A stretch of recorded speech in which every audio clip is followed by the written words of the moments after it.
Hello, fellow risk takers, and welcome to my worst investment ever.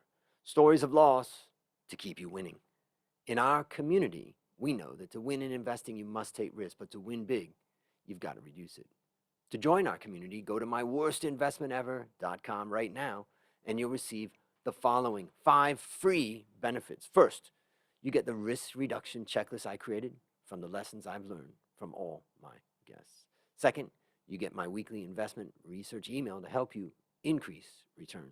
Third, you get a 25% discount on all A Stotts Academy courses. Fourth, you get instant access to our Facebook community to get to know guests and fellow listeners. And finally, you get my curated list of the top 10 episodes. Fellow risk takers, this is your worst podcast host, Andrew Stotts, and I'm here with featured guests, Dr. Benjamin Ritter. Dr. Benjamin Ritter, are you ready to rock? I'm ready, but I need a moment to go to your site and get those free gifts, though, because they sound pretty awesome. I'm going to join the community right now. Give me like 30 more seconds, okay? Absolutely.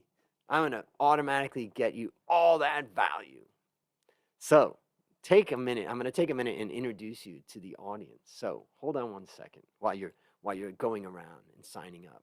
Dr. Benjamin Ritter is a leadership and career coach, values geek, regional learning manager for Young Presidents Organization, YPO, national speaker, podcaster, author, mentor, and is passionate about guiding others in finding, creating, and sustaining a career they love. From empowering young professionals to get unstuck, to guiding senior leadership on how to stand out from the competition and develop executive presence. Ben is an expert in his field and will guide you toward truly living for yourself at work and in life. Wow. Ben, take a minute and fill in further tidbits about your life. I like long walks on the beach. I like to, not a baker. I like to cook. No, it's part of living life is just living life and having a little bit of fun. I don't think that's included in my bio as much as I'm a highly analytical thinker and I can get into my mind. I had to spend many years getting out of my mind, getting into the present and trying to find, finding the value in the dew on the morning grass, so to speak. So I may throw in a joke here or there just because I'm trying to be more present in life. What's not really listed in that bio are all the twists and turns and hardships and worst investments that I've made. So I just can't wait to dive in and share a little bit more about that journey. Well, I know a lot of my listeners are also analytical.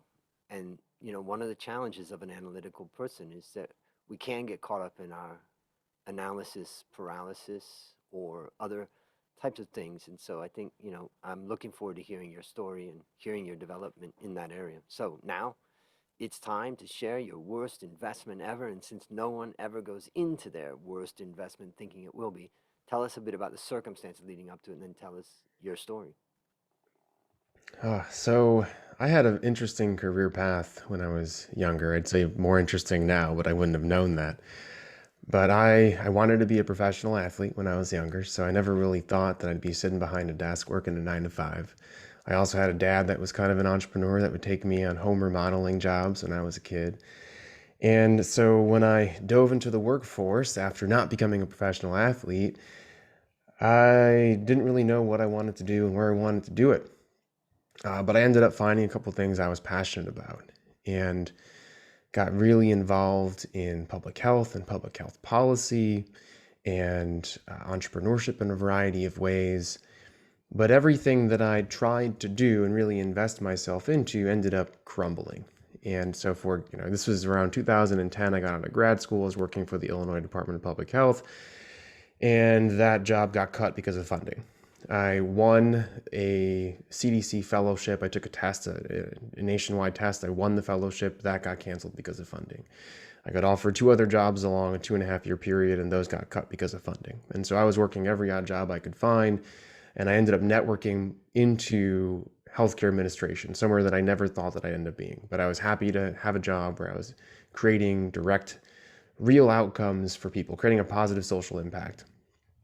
And I thought, I thought that I would find something else, but along the way, I realized that I kind of ended up giving up on my career a little bit, and I was very reactionary and less proactive because every time I was proactive, I ended up kind of losing out, so to speak, in my mind. And so I didn't feel this shift actually happen.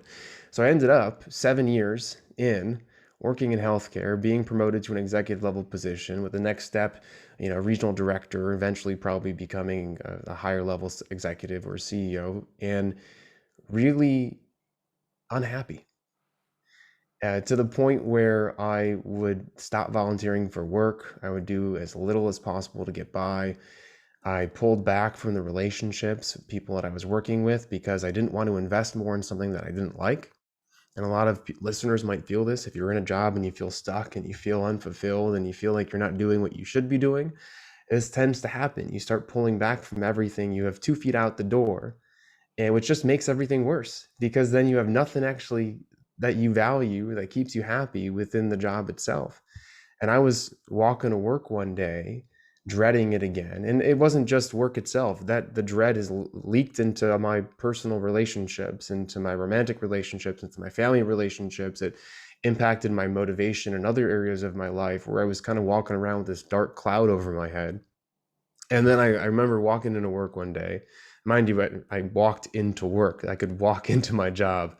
There was a lot of really good things about the job itself. It was creating a positive social impact. I worked with great people. I had pretty positive leaders. I had professional growth opportunities. I had my own personal leadership coach. Like it was wonderful on paper, but in my mind it wasn't. And I was walking into work and I looked up and I had this dark cloud over my head, and I realized that everyone else that I was walking by had a dark cloud over their head, and they all had these sunken look, these sunken eyes.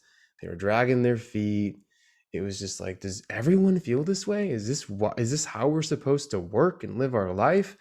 And it hit me. No, it doesn't have to be this way. I was allowing this to happen for a variety of reasons. And this is leading into the worst investment ever that I'd like to get to. But I want to pause for a second and say, like, you know, should I go into it? Do you want me to wait for a second? Do you want to Go, go into more? go. I think that's a great setup, and I Yeah. think a lot of people feel that, feeling, and that, is this all there is? Is this what I'm supposed to be doing? You know, so I love that. And it was so strange though, because what I didn't share yet at this point was when I was in that period of life where I would get jobs and they get canceled and I was kind of wandering, making money, working odd jobs. Someone came up to me because I was very into the personal development space at that time. I was growing myself. So for 5, 6 years prior to that, I read everything I could find in the field of personal development.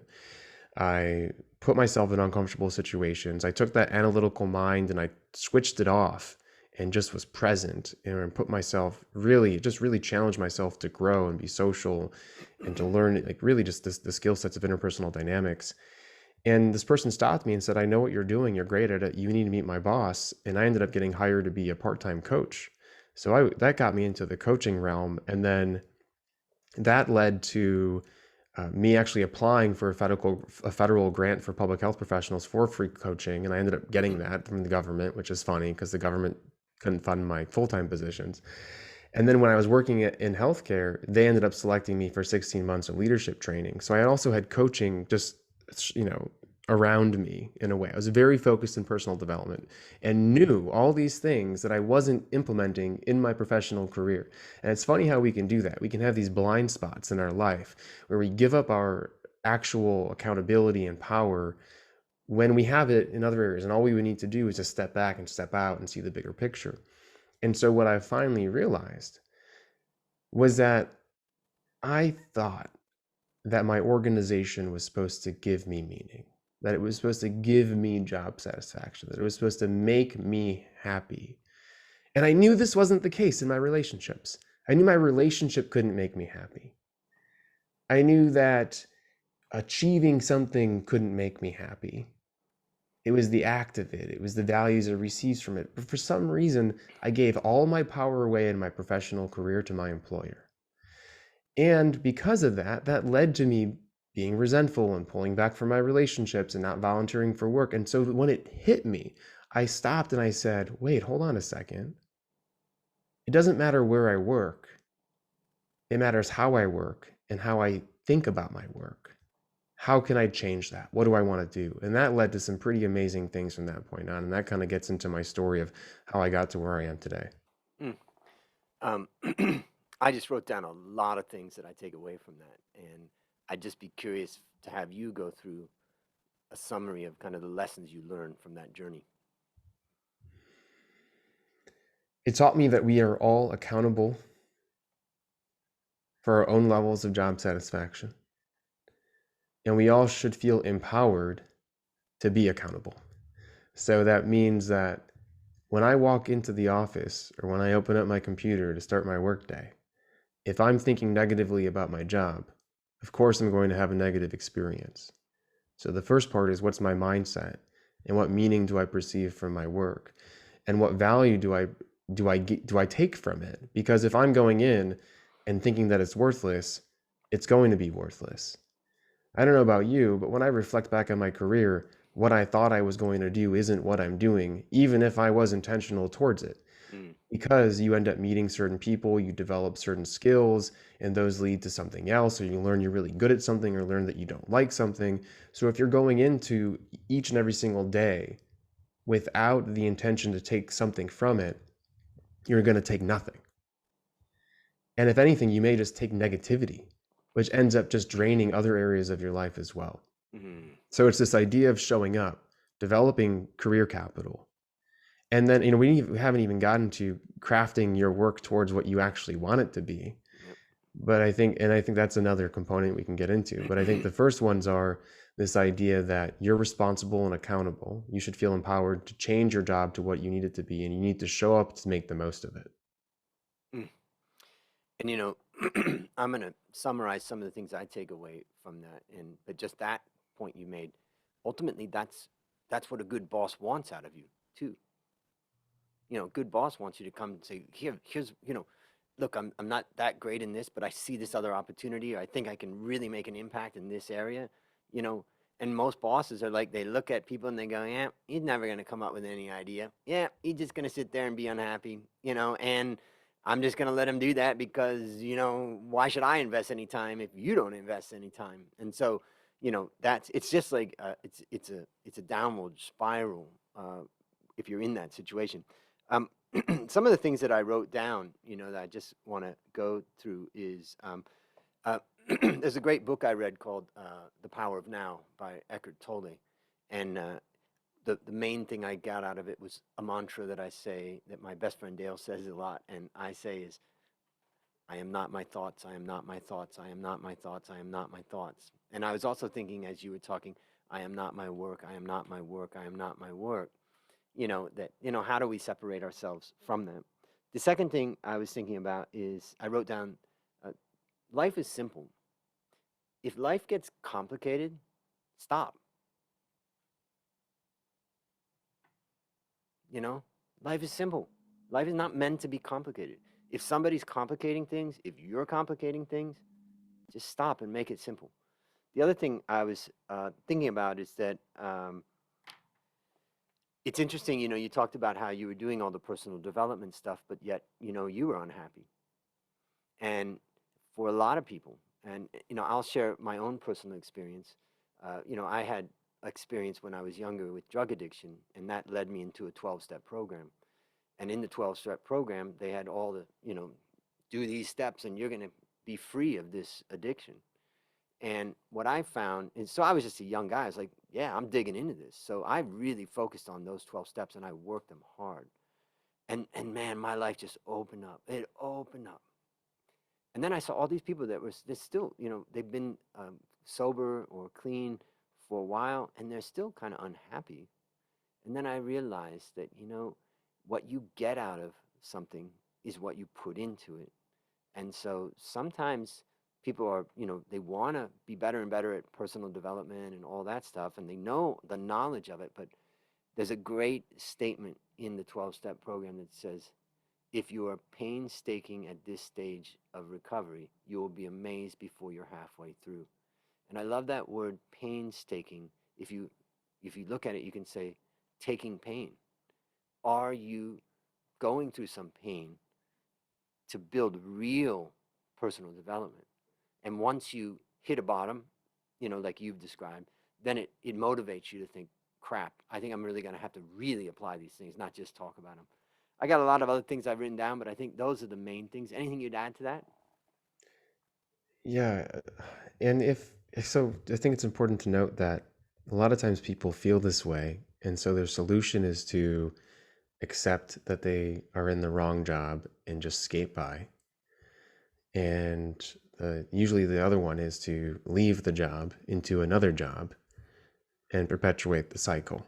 And maybe they'll get lucky and find a job that does align with their values and does give them a bit of happiness and does surround them with people they enjoy working with and is the right type of work at the right type of time. It does happen for some people. But if I'm talking to someone that's a high achiever, eventually you're going to end up in the same place if you don't internalize some of these concepts that you are not a product of the organization and the work. Like you said, I am not the work, but you can um, basically make the work a product of you. And I think that's something we need to shift our mindset towards, which is you can choose the type of work that you want to do. You can choose how you perceive the work that's in front of you. You can choose who you interact with on a daily basis. And you can spend the time getting clarity in what you want to actually learn and achieve at work so that you are making progress towards the things you care about. And I Mm-hmm. think all this really started from this idea of, am I doing my purpose and in my professional life? And I think we haven't talked about purpose yet, but it's this, I think we define purpose in a way that doesn't serve us. We define it as something that has to be all fulfilling. We define it as something we can achieve. We define it as something that is greater than us. And all those definitions don't actually lead to anything productive for us, especially in our careers. Mm. It's interesting too that your website is called liveforyourselfconsulting.com. And the idea that you're explaining is how you went through the process of not really living for yourself, just doing what you thought was the right thing to do, but that you didn't live for yourself. So I think it's really valuable to think about, what you can bring to people who are stuck in that situation. And for people who are listening that would like to, get in touch with you, first they can go to liveforyourselfconsulting.com. They can also go to the show notes and click on that and learn more. So let me ask you, based on what you learned from this story and what you continue to learn, what one action would you recommend our listeners take to avoid suffering the same fate? Spend some time. You can make a list, um, make 3 categories. And basically, one of them is what's the work I love to do? The other category is who are the people I love to work with? And the other category is what positive impact do I see from the work that I do on a daily basis? And every single day, try to nudge your job a little bit more towards one of these categories. Mm, And I promise you, if you do that, you are going to naturally evolve in your career in a positive way. beautiful. I have a personal story about that. That when I came to Thailand, I worked in the world of finance. I eventually, in 2000, roughly, I ran into a Thai man that we started working together, and we've worked together since 2000, so 21 years. And we just fit together in our strengths and weaknesses, and we do research. And we started our own company eventually at the end of that career in investment banking, and we've had our ups and downs. And when we had our downs, I just said to him, look, there's nothing more than I want to do than write research and do research. I love that, and you love that. And there's nobody else that I want to work for and work with for the rest of my career than you and the team that we build. So there is no plan B. I don't want to go back to anything else except I want to keep making the most out of what we've got. And that really cemented our relationship and our trust, but also, really got us excited about, yeah, our business may not be the best, it may not be the biggest, but we're doing what we like with the people that we like to do things with. And that's what you've just shared. So valuable, valuable stuff. That's a beautiful story, and it's frustrating that so many people don't feel that they have permission to make that decision for themselves. And we all have the permission to make every decision for ourselves. Yeah, that's I have another story about that. This my ex-girlfriend was struggling with the fact that she had been abandoned by her mother and her father, and it really affected our relationship. And she went to see a therapist, and I at when she came out of that therapy, she was a changed woman for life. One therapy session, and she was completely changed. It was shocking and amazing. And what that all that therapist did, because my ex-girlfriend was ready. She was ready to make a change. And she started to know that the problem was abandonment. And that psychiatrist or psychologist basically said, imagine the most comfortable place in your life. And she said, oh, my sofa. And she said, okay, imagine you're sitting on your sofa right now. Feel that comfort where you're at.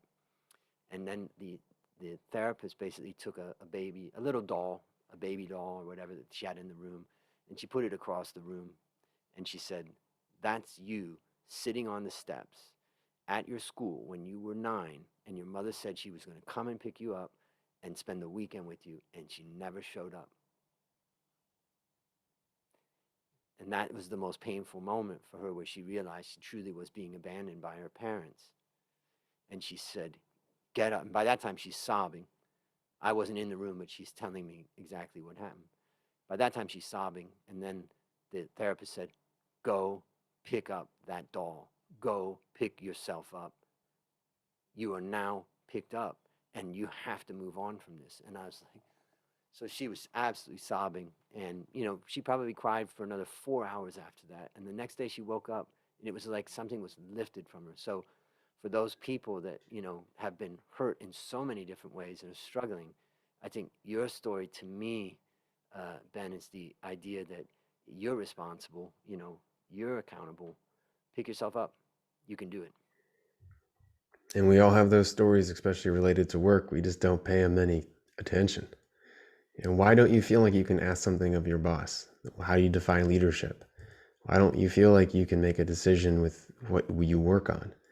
Where do you feel limited? How have you defined what a job is in your past? It's really important questions to answer. Yeah. Next question, and it is the last question. What's your number one goal for the next 12 months? Ooh, I would love to finish my next book. So that's my goal right now. I'm writing.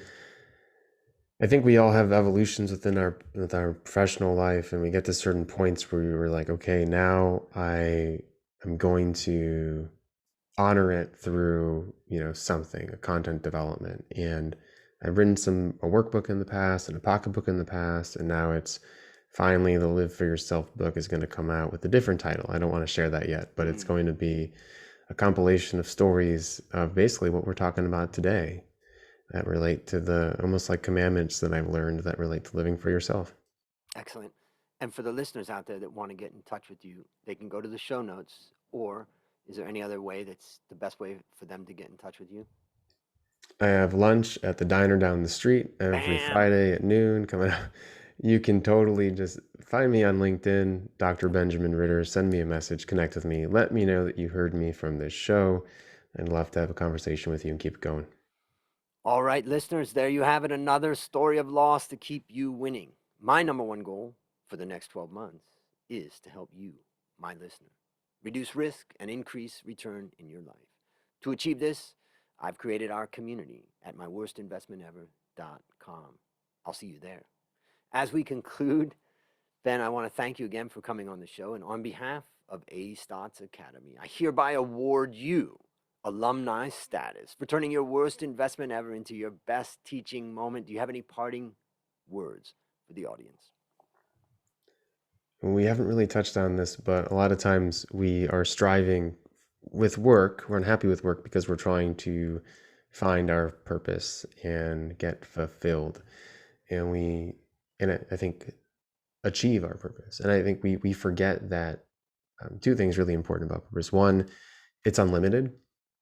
there's it's infinite. There's no way Mm, to achieve it. mm, It's actually that's great because it means it's a never-ending source of motivation, which is what we want. And the other one is that we're greater than it. That your purpose is only your purpose because you defined it that way. So you're ultimately greater than it. So we are putting something on a pedestal that we're actually the god of, and that can create some strange actions on our part and some strange beliefs. So if we can raise above it and realize that we're greater than it, we realize that life is more important than it. mm. Well, that's a wrap on another great story to help us create, grow, and protect our wealth and our health. Fellow risk takers, this is your worst podcast host, Andrew Stott, saying, I'll see you on the upside.